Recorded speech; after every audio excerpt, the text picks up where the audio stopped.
But today is a day maybe better than any other, as the monthly jobs report came out from October. And the president was on TV because we created over 100,000 jobs for the month. Now, that was the headline news. Now, that's good news. I mean, let's face it, I want people to work. You want people to work. Everybody wants people to work. Nobody wants to be unemployed. Well, I shouldn't say nobody, but the majority of people don't. And, hey, that beats a negative number. And he came out and said, it's not enough and this and that, but it's progress. And then, of course, this is why you listen to us, because you want the real news. Okay, now, Double, tell us. Tell us why the 100-plus thousand jobs really isn't 100-plus thousand jobs.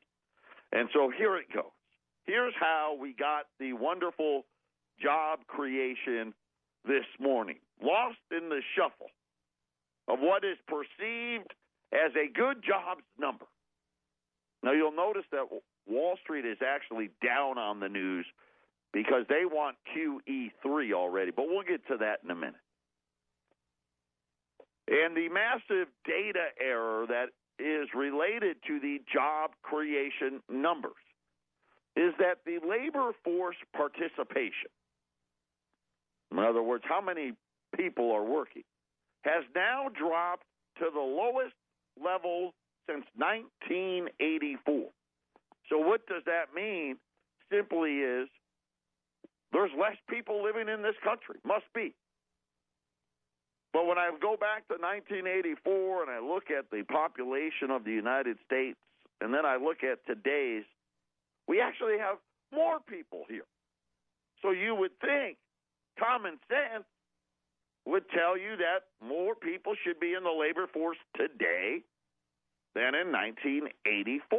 I mean, the vast majority of the baby boomers haven't retired yet. But apparently, the government says that's just not true.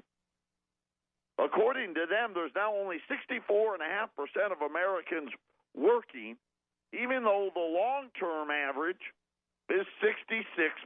So in other words, 1.5% of us have just disappeared. It's just a little rounding error of about 3.5 million people. So somehow we have lost 3.5 million people. I don't know where they are.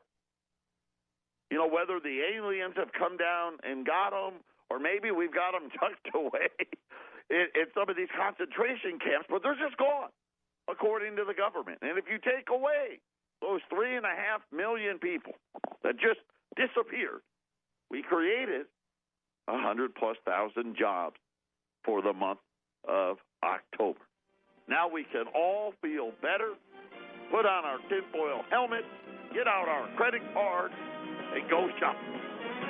Patriot